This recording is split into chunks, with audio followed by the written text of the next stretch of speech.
Hello, welcome students, and today are discussions of the new contents. आज आपण नवीन कंटेंटला सुरुवात करणार आहे. तर नवीन कंटेंटला सुरुवात करण्याच्या अगोदर मी या प्रिव्हियस लेक्चरमध्ये सांगितलं होतं की काही क्वालिटीज ऑफ द साऊंड बघत असताना मी म्हटलं की डॉपलर इफेक्ट आपण स्टडी करणार. What are the Doppler effects? तर डॉपलर इफेक्ट स्टडी करत असताना काही डेरिव्हेशन्स देखील आपण स्टडी करणार आणि डेरिव्हेशन स्टडी करण्यासाठी आपल्याला एका लेक्चरमध्ये पूर्ण डॉपलर इफेक्टचे जे काही फिनॉमिनाज आहेत आपल्याला स्टडी करण्यासाठी कॅपेबल नसणार आहे. त्याचबरोबर आपल्याला जर एका लेक्चरमध्ये स्टडी करायचं म्हटलं तर जी काही लेक्चर टायमिंग असणार आहे मिनिमम 1.5 or 2 hours असणार आहे. ठीक आहे, तितका टाईम आपल्याला देखील नाही आहे. आपण काय करत आहे, छोट्या छोट्या पार्ट्समध्ये स्टडी करत आहे.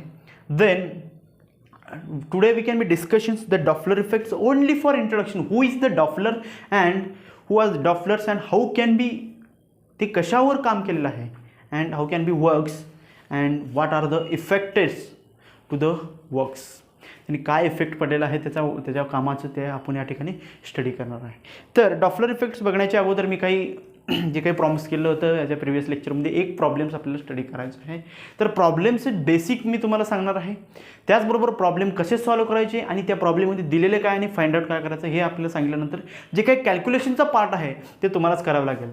ठीक आहे, या ठिकाणी कॅल्क्युलेशन करत बसण्यानंतर खूप सारा टाईम वेस्ट या ठिकाणी होणार आहे. तर ते जी काही राहिलेली आपण जे काही प्रॉब्लेम स्टडी करणार आहे ते एंडला स्टडी करू. पण स्टार्टिंगने न्यू एनर्जीनं आपण स्टार्ट करणार डॉपलर इफेक्ट्स.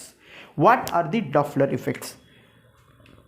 तर हेडिंग घ्या, Doppler effects. Doppler, it is one of the physicists, the Austrian physicist, and the age of the Doppler, they born in 1803 and dies in 1853. They live 50 years. The lifetime of the Doppler is 50 years. It is the Austrian physicist Christian Doppler. त्याचं नाव आहे Christian Doppler. It is Austrian physicist.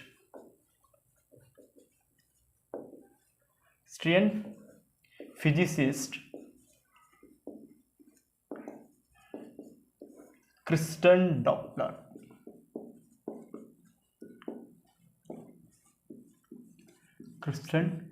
He can be was study about the changes of the frequency. जे काही फ्रिक्वेन्सीचं change होत आहे ते या ठिकाणी त्यांनी सांगितलेलं आहे. आणि आपण काय करतो, डॉपलर इफेक्टमध्ये म्हणून स्टडी करतो.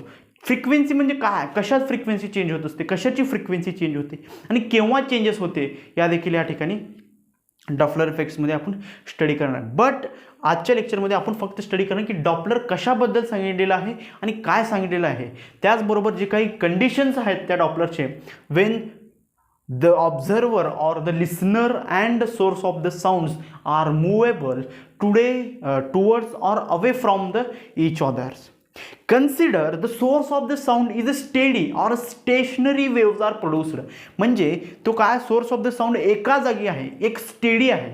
Then the listener are moving away from this or towards to this. Because it means जर सोर्स ऑफ द साऊंड्स एकाच जागी स्टेडी आहे आणि जो काही लिसनर आहे, consider this is a sound box. अशा पद्धतीनं एक साऊंड बॉक्स आहे. त्याच पद्धतीने या ठिकाणी तुम्ही किंवा मी आहे, या towards it comes towards to the source of the sounds or goes away from the source of the sounds. अशा पद्धतीने इकडे येत आहे. त्याचबरोबर या ठिकाणी आल्यानंतर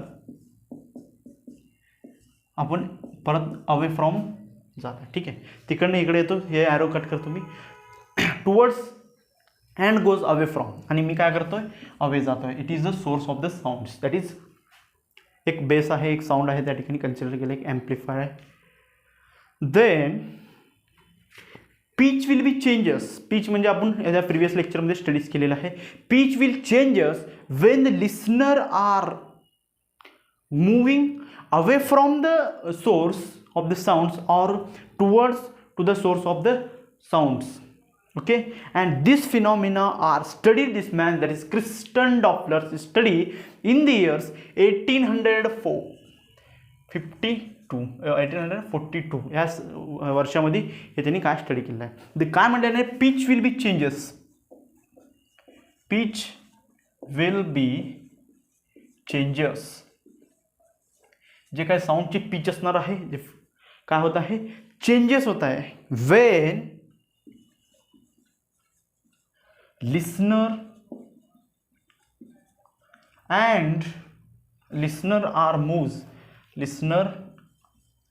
moves away or towards to the source of sound, towards to the source of the sounds, the sound. एक एक्झाम्पल देतो, त्यामुळे तुम्हाला जे काही डॉपलर इफेक्ट्स आहे समजायला सोपं जाईल.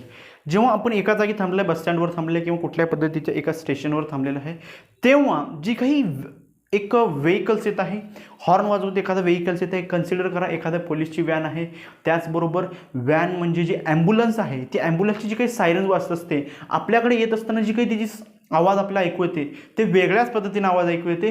आणि आपल्यापासून जेव्हा दूर जात असते, लांब जात असते, तेव्हा देखील त्याची आवाज जी आहे the sound of the siren will be change झाल्यासारखं आपल्याला दिसत असते. ठीक आहे, मी नेक्स्ट लेक्चरमध्ये त्याचा पूर्ण साऊंड तुम्हाला एक ऐकवायचा प्रयत्न करेन. आणि तुम्ही ऐकायचं असेल तरी खूप सारे यूट्यूबवर त्याचे साऊंड्स अवेलेबल आहेत, खूप साऱ्या टीचर्सनं ते सांगायचा प्रयत्न केलेला आहे. देन आणि त्यामध्ये काय चेंजेस होते, साऊंड आपल्याला वेगळं असल्याचं फीलच होत नाही, ते actually is different when they comes towards to the source, किंवा आपण ते सोर्स आपल्याकडे येत आहे, आपण एक लिसनर आहे कन्सिडर करू, तर जी सोर्स आपल्याकडे टुवर्ड्स टू येत असताना, तर या ठिकाणी मी काय म्हणलेलं आहे, एक sound source of the sound is steady आहे. तर आपण वेगळ्या पद्धतीने कन्सिडर करायचं असेल तर लिसनर स्टेडी आहे आणि ती काय करते, टुवर्ड्स ऑर अवे. सोर्स काय होतं, towards to listener and away from the listener we feel the different types of the sounds, आणि जे काही साऊंड असणार वेगवेगळ्या पद्धतीचे साऊंड्स आपल्याला ऐकू येतात. तर ते काय असणार आहे, it is the effects of Doppler effect. आणि हे स्टडी केलेलं आहे, कशामध्ये स्टडी केले, in this years, that is 1842.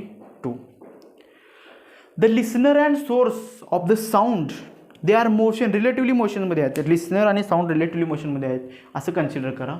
Then या ठिकाणी आपण येत असताना जी काही फ्रिक्वेन्सी आहे टुवर्ड्स येत आहे किंवा अवे फ्रॉम जात आहे, तर या ठिकाणी या पोझिशनमध्ये असताना जे काही फ्रिक्वेन्सी मला जाणवते, ती फ्रिक्वेन्सी ऑफ द साऊंड ते ॲक्च्युअल फ्रिक्वेन्सीपेक्षा डिफरंट असणार, सेम फ्रिक्वेन्सी नसणार. इन फेजमध्ये दोघं पण कसे आहेत, रिलेटिव्ह मोशनमध्ये आहेत. तर या ठिकाणी जे काही फ्रिक्वेन्सी जाणवते मला ऑफ द साऊंड्स, ती डिफरंट असणार आहे. ती ॲक्च्युअल साऊंड, जे काही ॲक्च्युअल साऊंडची जी काही फ्रिक्वेन्सी असणार आहे त्याच्यापेक्षा काय असणार, वेगळी असणार आहे. त्यामुळेच आपल्याला जी काही टुवर्ड्स येत असताना आणि आपल्याजवळ असताना आपल्यापेक्षा लांब जात असताना जी काही ॲम्ब्युलन्सची सायरनची आवाज आहे ते आपल्याला डिफरंट ऐकू येते. Because according to the Doppler effect,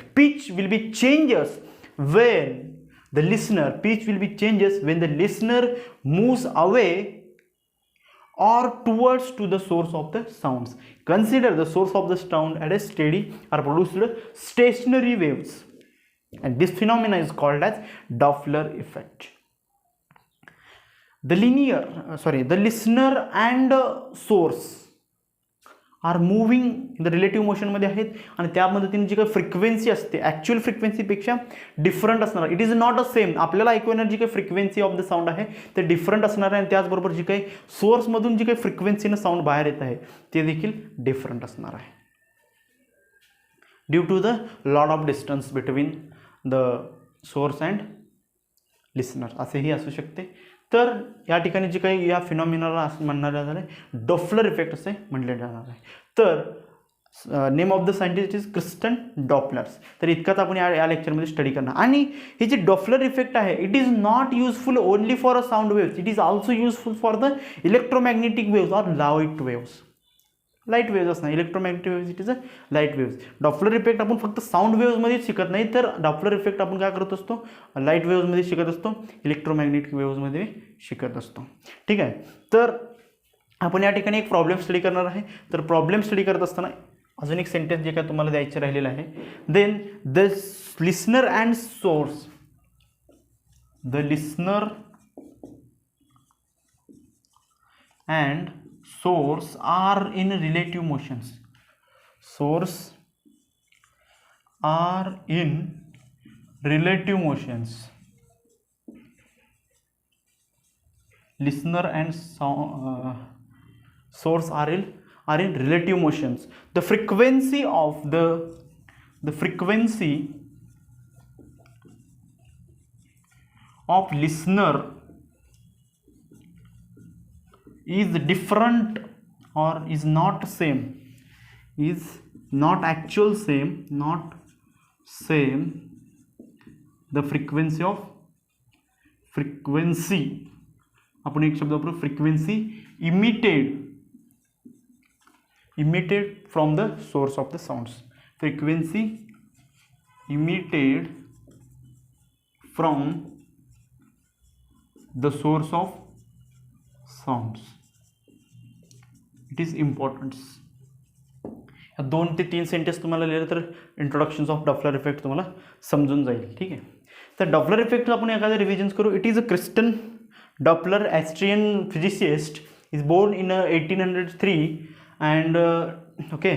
then एक लॉ सांगितला आणि एक फिनॉमिना त्याने सांगितला. कशामध्ये, केव्हा सांगितलं त्याने, 1842 मध्ये एक फिनॉमिना सांगितला. The pitch will be changes. The pitch will be changes when the listener are moving away or towards to the source of the sound. Then this phenomena is called as Doppler effect. Pitch काय होते, या ठिकाणी काय changes होते, pitch changes होते म्हणून त्या ठिकाणी सांगितलं आहे. Then the listener and the source of the sounds in a relative motion. ते कसे आहेत, रिलेटिव्ह मोशन मध्ये आहेत. ते आम्ही एक सुंदर असं डायग्राम तुम्हाला काढून दाखवलेलं आहे. Then the frequency of the listener is not same. The frequency of the source म्हणजे जी काही फ्रिक्वेन्सी असणार आहे, लिस्नरची फ्रिक्वेन्सी ती सेम नसणार आहे. केव्हा सेम नसणार आहे, जेव्हा ती इमिटेड झालेली जी काही फ्रिक्वेन्सी असणार आहे, emitted exactly emit at that times, की किती फ्रिक्वेन्सीनं ते साऊंड वेव्स प्रोड्यूस होत असतात कुठे, सोर्स ऑफ द साऊंडला, तिथं आपल्याला ऐकू येत नाही. It is the Doppler effects. Then it can be uses not only for a sound waves, it uses in sound waves and also in electromagnetic waves, that is EM waves. ठीक आहे. अशा पद्धतीने आपण डॉपलर इफेक्ट्स बघितलेला आहे. Starting केलेला फक्त सुरुवात आहे, त्यामुळे आपण काय केलं, थोडासा उद्घाटन करण्याचा प्रयत्न केला आहे डॉपलर इफेक्टचा. तर डॉपलर इफेक्ट आता नेक्स्ट लेक्चरमध्ये आपण स्टडी करतो आहे की डॉपलर इफेक्टचे दोन्ही कसे मूव्ह होत असतात. एक स्टडी आहे की जर source of the sound study असेल तर मूव्ह ऑफ द लिसनर तेव्हा काय होत असते, टुवर्ड्स ऑर अवे, किंवा दोन्ही each other, travels to each other, किंवा दोन्ही ट्रॅव्हल्स करत असतात. त्याचबरोबर काय होत आहे, एक ट्रॅव्हल अवे जात आहे, टुवर्ड्स जातात. वेगवेगळ्या पद्धतीने आपण स्टडी करणार आहे. ठीक आहे. तर आपण एक प्रॉब्लेम्स या ठिकाणी स्टडी करणार. It is the problem of the intensity and loudness of the problems. ठीक आहे. तर या ठिकाणी आम्ही पुसतो आणि या ठिकाणी आपण एक प्रॉब्लेम सॉल्व करू. It is another Doppler effects. ठीक आहे. मेरे रंग में रंगने वाली परी हुई परियों की रानी. ठीक आहे. Can start. दोन वेगवेगळ्या पद्धतीचे इंडिपेंडंट साऊंड प्रोड्यूस होत आहे, सेन्सेबल साऊंड्स, आणि एकचा आहे 60 डेसिबल्स, अनदर आहे 55 डेसिबल्स. इंडिपेंडेंटली ट्रॅव्हल्स आहेत किंवा यांची जी काही सेन्सेशन आहे हे इंडिपेंडेंटली आहे. तर आपल्याला दोन गोष्टी गिवन दिलेल्या आहेत. हे काय दिलेले आहेत, तर it is a sensations and we can be find out. हे परफेक्टली इन फेज आहेत. तर आपल्याला सेन्सेशन्स फाइंड आउट करायचं आहे किंवा इंटेन्सिटी फाइंड आउट करायची आहे. तर ही फाइंड आउट करत असताना given it is L1 and L2, L1 and L2 या दोन गोष्टी आपल्याला दिलेल्या आहेत. तर L1 आहे 60 डेसिबल, इट इज 55 डेसिबल. एलची जी काही फॉर्म्युला होती, आपण या ठिकाणी formula L1 it is equal to 10 to the log to the base 10, that is I upon I0. अशा पद्धतीनं आपण एक इक्वेशन्स स्टडी केलं होतं या प्रिव्हियस लेक्चरमध्ये. ठीक आहे. तेच आपण या ठिकाणी देखील स्टडी करणार आहे. तर L1 it is equal to 60 decibels and L2 is equal to 55 decibels. अशा पद्धतीनं काय जाणार आहे, गिवन्स आपल्याला दिलेले आहे. तर L1 इज इक्वल टू त्या फॉर्म्युलामध्ये ठेवायचं 60 is equal to 10 to the log to the base, म्हणजे हे 10 काय होणार आहे, तिथं स्क्वेअर होणार आहे. 60 is equal to 10 log to the base 10, that is I upon I0.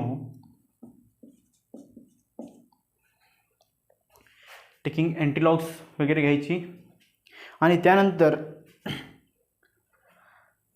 Log to the base 10 that is 10⁻6 असणार आहे. Then I is equal to 10⁻6 I0. तर ही कसं आलं, हे स्टेप कसं आलं, ठीक आहे. तर हे स्टेप फाइंड आउट करण्यासाठी it is directly multiply on this and taking log both sides. त्याच पद्धतीने काय असणार आहे, ओव्हर होणार आहे and 10⁻6 I is equal to 10⁻6 of it is I0. त्याचबद्दल सिमिलरली हे जे कसं आलं तेच या ठिकाणी पण L2 इज इक्वल टू म्हणजे I2 इज इक्वल टू हे I1 आहे. I2 is equal to 10⁻5.5 that is I0. तर याच्या प्रिव्हियस लेक्चरमध्ये अजून एक पॉईंट आपण बघितलं होतं, intensity is directly proportional to the square of amplitudes. अशा पद्धतीने एक इक्वेशन काहीतरी मी लिहिलेलं होतं. तर ते इक्वेशन या ठिकाणी यूज करायचं असेल तर या ठिकाणी कशा आहेत, दोन्ही कसं आहेत, इन फेज आहेत, परफेक्टली इन फेज आहेत. दोन्ही साऊंड जे काय आहेत टुगेदर अँड इन फेज आहेत म्हणून असं जर सांगितलं असेल तर आपल्याला काय करावं लागेल, दोन्हीचं ॲज इट इज जे काय A1 and A2 amplitude of A1 and A2 दोन वेगवेगळ्या इंडिपेंडंट साऊंड आहेत आणि A² is equal to A1 plus A2 bracket square. A1 plus A2 square काय असणार आहे, A1 square plus A2 square plus 2A1 A2. It is a formula for the square bracket स्क्वेअरचं आपण formula वापरत आलेला आहे इयत्ता 4थीपासून, ठीक आहे. अशा पद्धतीनं जी काय असणार आहे आणि इंटेन्सिटीच्या फॉर्ममध्ये लिहायचं असेल तर इट इज स्क्वेअरचं जागी आहे आपण डायरेक्ट आय लिहायचं आहे म्हणजे डायरेक्टली प्रोपोर्शनल आहे. तर A1 it is equal to I1, A2 is equal to I2. Then 2 in common आहे, कॉमन काढला आणि A1 A2 it is I1 under root I1 I2 त्या ठिकाणी आपण ठेवू, ठीक आहे. डायरेक्ट मी ठेवून बघतो. Then I is equal to A it is I is equal to I1 plus I2 plus 2 into under root I1 I2. तर आपल्याला जी काही व्हॅल्यूज आहे I1 दिलेले आहे, I1 काढलेलं आहे, I2 काढलेलं आहे, त्याचबरोबर या ठिकाणी देखील I1 I2 आहे. तर आपल्याला लेफ्ट हँड साईडची व्हॅल्यू फाइंड आउट करू शकतो. आपल्याला काय करायचं, डायरेक्ट जी काय I1 आणि I2ची व्हॅल्यू आपण फाइंड आउट केलेली आहे या ठिकाणी I1 आणि I2 त्या व्हॅल्यू त्या ठिकाणी सबस्टिट्यूट करायचं आहे. तर व्हॅल्यू सबस्टिट्यूट करत असताना 10⁻6 I0 plus 10⁻5.5 I0 into 2 plus 2 आहे ना, प्लस 2 इंटू अंडर रूट जे काही I1 आणि I2ची व्हॅल्यू त्या ठिकाणी आपण सबस्टिट्यूट करायचं आणि मल्टिप्लिकेशन असेल तर त्यांचं पॉवरचं काय होत असते, ॲडिशन होत असते आणि जे काय 10 to the power 11.5 into I0 अशा पद्धतीने या ठिकाणी एक व्हॅल्यू भेटलेला आहे. तर 10 टू दी पॉवर 10 असेल तर स्क्वेअर रूटच्या बाहेर काढायचं असेल तर ते काय होणार, 10 टू दी पॉवर 5 असणार आहे. देन 10 टू दी पॉवर त्या ठिकाणी देखील बाहेर काढायचं, I0 बाहेर काढायचं, इथून देखील 10 टू दी 5 बाहेर काढता येते, इथून देखील 10 टू दी पॉवर I0 बाहेर काढता येते. कॉमन काढून आपण काय करायचं या ठिकाणी I is equal to I0 into 10 to the power 5. या ठिकाणामधून जर 10 to the power 5 and I0 जर कॉमन काढले असेल तर इट इज 10 असणार आहे, ठीक आहे. Plus 0.5 10 to 0.5 plus 2 into under root या ठिकाणी काहीतरी व्हॅल्यू तुम्ही सबस्टिट्यूट करू शकता प्लस 2. तर अशा पद्धतीने तुम्ही यूज करून लॉगमध्ये ठेवायचे आहे आणि लॉगमध्ये ठेवून तुम्ही डायरेक्ट व्हॅल्यू फाइंड आउट करू शकता. तर ही जी दिलेली व्हॅल्यू आहे L is equal to log to the base 10 I/I0. आयची व्हॅल्यू सबस्टिट्यूट कर काहीतरी कन्सिडर आलेली आयची व्हॅल्यू आलेली I0 in the form of I0 मध्ये ही जी काय व्हॅल्यू येत असते, ठीक आहे. I0 मल्टिप्लिकेशनला आहे तर I0 मध्ये काहीतरी व्हॅल्यू येते. It is a numerical value, एक न्यूमरिकल व्हॅल्यूला n कन्सिडर केलं अँड I0 येते, ठीक आहे. तर ही जी काही न्यूमरिकल व्हॅल्यू तुम्ही फाइंड आउट केलेली आहे ही कॅल्क्युलेशन्स करून तर ती न्यूमरिकल व्हॅल्यू इंटू I0 ठेवल्यानंतर I0 कॅन्सल होईल, डिनॉमिनेटर I0 आहे ते I0 कॅन्सल होईल and log to the sum of the एक न्यूमरिकल व्हॅल्यू होईल आणि त्याचं लॉग घेतल्यानंतर आपल्याला जे काय मिळणार आहे L it is the sensations of the sound त्या ठिकाणी आपल्याला भेटणार आहे.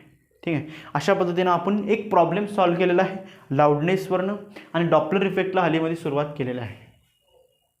आता नेक्स्ट म्हणजे डॉपलर इफेक्ट्सने 2-3 लेक्चरमध्ये आपण डॉपलर इफेक्ट्स पूर्ण स्टडी करायचा प्रयत्न करणार आहे.